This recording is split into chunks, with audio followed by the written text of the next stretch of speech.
The Senate Judiciary Committee room was alive with anticipation that morning. Cameras clicked relentlessly, capturing every subtle gesture and expression. Reporters whispered to one another, trying to anticipate the tone of the upcoming hearing. At the center of the room stood Representative Jasmine Crockett, poised and prepared. This was not just another hearing on voting rights. This was an encounter that would test wit, strategy, and composure under pressure. Across the table sat Senator Lindsey, known for his sharp tongue and occasional theatrics during high-profile hearings. As the session began, Graham's confident smirk signaled that he intended to assert control early. The audience braced for what some expected to be a tense but routine exchange. The committee chair introduced the hearing formally, noting the focus on voting rights legislation and the importance of discussion grounded in evidence. Crockett acknowledged the introduction and began methodically laying out her opening points. Her approach was clear, factual, precise, and designed to establish authority without raising her voice. Graham leaned back slightly in his chair, a subtle smile playing on his lips. "Congresswoman Crockett," he said, his tone light, "I imagine you've prepared extensively for today." His comment carried an undertone of condescension, almost playful, as if to test Crockett's composure. Instead of reacting defensively, Crockett responded with calm, measured poise. "Senator Graham, preparation is essential when discussing issues that affect millions of voters," she said. Her voice carried confidence, clarity, and an underlying firmness. "I hope we can focus today on facts, evidence, and the impact of policy on our constituents." The audience immediately sensed the tension and the contrast. Crockett's composed professionalism stood in stark opposition to Graham's playful mockery. But instead of escalating, Crockett allowed her preparation to guide her. Her notes were organized, her facts verified, and her strategy clear. Address the issues, not the theatrics. Crockett began presenting data on recent voting trends, access to polling stations, and legislative proposals aimed at protecting voter rights. Every statistic was carefully sourced, and every assertion was tied to verifiable documents. The room began to quiet as her evidence-based approach demanded attention. Graham, slightly caught off guard by her meticulous preparation, chuckled softly, attempting to regain the upper hand. "Well, I see you've done your homework," he said, almost mockingly. "Let's see if it translates into action." Instead of reacting with defensiveness, Crockett maintained her composure. She leaned slightly forward, making direct eye contact with Graham, and calmly stated, "Senator, humor does little to change the facts. The voters deserve a conversation grounded in truth, not theatrics." A subtle murmur ran through the room. Reporters scribbled notes. Recognizing that this exchange was more than a routine hearing, it was a moment that could go viral. Crockett's response demonstrated a rare blend of patience, clarity, and authority. She had turned what could have been a distraction into an opportunity to redirect the focus to the issues at hand. Next, Crockett highlighted specific examples of recent legislation that had restricted voter access in some states, while also pointing to measures that expanded participation. She framed each point carefully, contrasting policy impact with public statements made by leaders and politicians. "Senator Graham," she said, "the data shows a clear pattern of barriers to voting in some districts, while other initiatives have improved accessibility. The challenge is to ensure equitable participation for all citizens." Graham's expression shifted slightly. He leaned forward, realizing that Crockett's calm authority and evidence-driven approach were commanding attention. He attempted to interject with another sarcastic remark, but Crockett anticipated it, smoothly integrating his comment into her response without diminishing her. Authority. Her strategy was clear: never rise to mockery, never dismiss facts, and always stay focused on the public impact of policy. As she spoke, aides in the room nodded quietly, acknowledging her ability to maintain control while addressing sensitive political dynamics. By the end of the first hour, Crockett had not only presented compelling evidence, but had subtly reframed the entire hearing. The narrative shifted from a potential clash of personalities to a focused discussion about voter rights, accessibility, and the responsibilities of lawmakers. Even Graham seemed to recognize the shift. His earlier amusement replaced by a measured, almost wary attention. Crockett's performance had established a new dynamic. Preparedness, composure, and clarity had neutralized mockery and shifted the power of the conversation as the session paused for a brief recess. Crockett collected her notes, her expression calm but determined. She had successfully laid the groundwork for a deeper exploration of voting rights, strategy, and accountability. Observers in the room and across the nation following the hearing remotely understood that the exchange was far from routine. It was a demonstration of influence, strategy, and professionalism in action. Everyone waiting for the next session knew one thing: the most defining moments of this hearing were still to come. Crockett's preparation and composure had set the stage, and the next phase promised revelations, challenges, and a display of political skill that would be remembered. After the brief recess, the hearing resumed with a heightened sense of anticipation. The audience, staff, and reporters knew this was the moment where strategy, preparation, and wit would collide. Jasmine Crockett returned to her seat, calm, composed, and ready to press deeper into the policy issues that mattered most.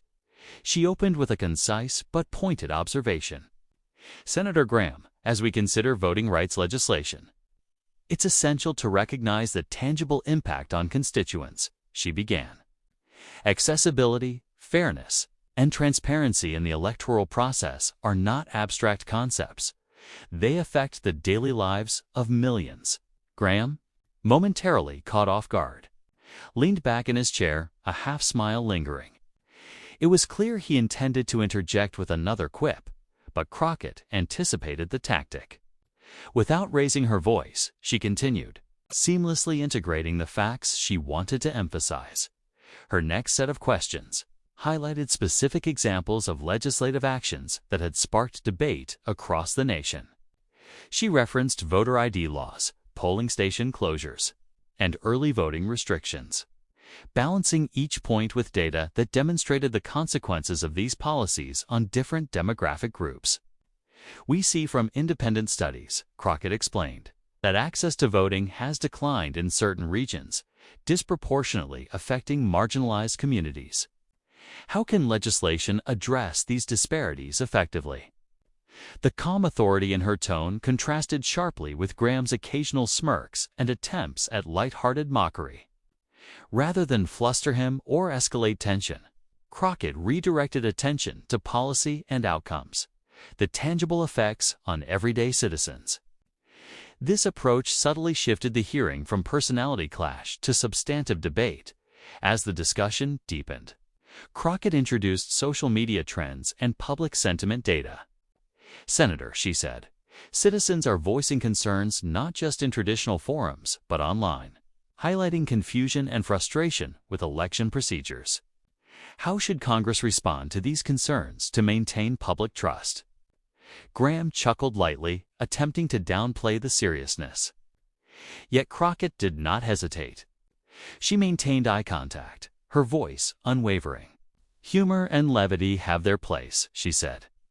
"But when millions of people encounter obstacles to their right to vote, the response must be grounded in evidence, clarity, and commitment to democratic principles." The room grew quiet. Reporters, aides, and committee members were absorbing the methodical dismantling of Graham's condescension. Every sarcastic remark he made had been neutralized not by argument alone, but by preparation, facts, and calm authority. Crockett's ability to stay on message was becoming the defining feature of the hearing. Next, she shifted the focus to accountability. "It's not just about legislation on paper," Crockett stated. "Implementation, monitoring, and public oversight are equally critical. How will the Senate ensure that voting rights laws are applied fairly, consistently, and without undue obstruction?" Graham's demeanor shifted slightly. His usual confidence was tempered by the realization that Crockett's preparation left him little room to dominate the narrative. Even his attempts at levity now served to highlight the contrast between casual mockery and meticulous, evidence-based argumentation. Crockett then introduced examples from other states and historical comparisons, showing where similar legislation had succeeded or failed.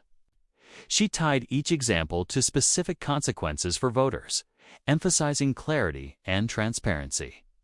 History demonstrates, she concluded, that legislation without accountability mechanisms often undermines the very principles it seeks to protect. How can we learn from these lessons to strengthen our democracy today? At this point, the room was fully engaged. Staffers whispered quietly, noting her strategic phrasing. Reporters began tweeting carefully worded updates, capturing sound bites that emphasized clarity, preparation, and unflinching composure. Social media monitors anticipated that snippets from this segment could go viral for both the substantive content and Crockett's deft handling of condescension. Crockett's approach was deliberate. She had neutralized mockery, refocused attention on facts, and demonstrated leadership in the room. By maintaining calm authority, she transformed what could have been a routine exchange into a lesson in strategy, preparation, and public advocacy. The final segment of Part 2 focused on bridging policy with public understanding. Senator Graham, she said, for legislation to be effective, citizens must understand it. How can Congress improve communication and transparency to ensure all Americans, regardless of background, are aware of their rights and the procedures that protect them? Graham paused, uncharacteristically silent. He had no ready quip, no immediate deflection. The contrast was stark. Crockett's methodical reasoning, grounded in research and empathy, had created a framework that compelled serious engagement, leaving mockery ineffective as the session approached the final hour. Crockett summarized the key takeaways of this segment. She had reframed the hearing from a superficial exchange into a meaningful debate on accessibility, accountability, and democratic principles. By combining preparation, calm authority, and evidence, she had demonstrated how one individual could shift the tone and focus of a politically charged environment. When the gavel signaled a brief pause, it was clear to everyone present that the hearing had already produced one undeniable conclusion: preparation and clarity always overpower condescension and theatrics. Crockett's strategic mastery had turned the room, and potentially public perception, in her favor. The hearing reconvened after a short recess. The tension in the room was palpable. Reporters adjusted cameras, committee aides shuffled papers nervously, and senators leaned forward, fully aware that the next segment could define the narrative. Jasmine Crockett returned to her seat with her characteristic calm composure, her notes organized and her focus unwavering. As the session began, Crockett shifted to a more direct line of questioning, highlighting the consequences of voting rights policies on real Americans. Senator Graham, she began, let's discuss the tangible impact of recent legislation on voter accessibility. What steps are being taken to ensure no citizen is inadvertently disenfranchised? Graham attempted another smirk, as if to suggest the question was overly dramatic. He chuckled lightly, a gesture meant to mask uncertainty and regain control of the conversation. But Crockett didn't flinch. Instead, she leaned slightly forward, her eyes meeting his with calm assertiveness. Humor, she said gently but firmly, doesn't change reality. Millions of Americans rely on clear, accessible procedures to exercise their most basic democratic rights. Our responsibility is to ensure these processes are equitable and transparent. The room shifted. Staffers paused mid-note, reporters scribbled furiously, and the audience sensed that something significant was unfolding. Crockett's delivery was impeccable, factual, measured, yet resonant with the weight of public responsibility. She had taken what could have been a trivial exchange and transformed it, into a serious dialogue about accountability and justice. Graham, momentarily silent, tried to regain footing with a rhetorical quip aimed at undermining her credibility. But Crockett, anticipating such tactics, smoothly integrated his remark into her response. She referenced data, citing independent studies, voter turnout statistics, and historical comparisons that highlighted inequities in the system. "Senator," she continued, "we see from these examples that barriers, even subtle ones, can disproportionately affect marginalized communities. Humor may mask discomfort, but it cannot change the facts. What measures will you support to remove these barriers and restore trust in the electoral process?" The audience reacted immediately. Murmurs rippled across the room, as the confrontation now had a distinct edge, a moment that would inevitably capture attention beyond the hearing room. Social media monitors flagged the exchange. Clips of Crockett's composed yet powerful response began circulating online, with analysts noting the clarity, preparation, and precision she displayed. Crockett's strategy was clear: neutralize mockery, emphasize evidence, and center the public impact. She demonstrated a mastery of both substance and presentation, showing that political skill doesn't always depend on theatrics, but on preparation, factual accuracy, and calm authority. Graham attempted one final quip, this time aimed at questioning Crockett's experience. The reaction was immediate and unmistakable. Crockett, unfazed, smiled slightly and said, "Experience is valuable, Senator. But what matters most in public service is understanding the impact of policy, listening to constituents, and acting with integrity. That is the measure of effectiveness." At this moment, the room erupted, not in laughter or derision, but in recognition. Reporters leaned in, staffers exchanged nods, and even Graham's expression shifted from condescension to respect. Crockett had turned an attempted mockery into a demonstration of authority, focus, and credibility. She didn't stop there. Crockett transitioned seamlessly into broader implications, highlighting how misinformation, social media amplification, and selective narratives could distort public understanding of voting rights. She emphasized that evidence, transparency, and accountability were essential tools for public representatives, and her calm delivery made every point resonate. The most powerful moment came when Crockett referenced a specific case study showing the real-world consequences of obstructed voting access. Her tone was firm but empathetic, illustrating not just policy gaps, but human stories. The juxtaposition of Graham's attempted mockery and her factual, composed narrative created a compelling contrast that quickly went viral online by the end of the session. Crockett had accomplished several objectives simultaneously. She had neutralized condescension, highlighted critical policy issues, and engaged the public in a meaningful discussion about voting rights. Observers commented that her performance had shifted the hearing from a potential media spectacle into a lesson in professionalism, preparation, and public advocacy, as the gavel signaled a brief adjournment. Crockett collected her notes, her expression calm but determined. The impact of the exchange was already being felt beyond the room. Social media commentary exploded. Analysts praised her strategic clarity, and citizens gained a clearer understanding of the stakes involved in voting rights legislation. Everyone in the room, aides, senators, and reporters alike, understood one thing. Jasmine Crockett had transformed a moment of mockery into a demonstration of authority, strategy, and leadership. This was the moment that would define her hearing and capture public attention, illustrating how composure, preparation, and factual communication could overpower ridicule in high stakes political settings. The final segment of the Senate Judiciary Committee hearing had begun, and the atmosphere was electric. Cameras captured every detail, reporters typed furiously, and the committee members leaned forward, fully aware that this portion would determine how the exchange between Jasmine Crockett and Lindsey Graham would be remembered. Crockett returned to the podium with her usual calm and poised demeanor. She addressed the broader implications of the discussion on voting rights, emphasizing the importance of equity, transparency, and accountability. "This conversation is not about personalities," she said, her voice steady, "but about the systems and policies that impact millions of Americans.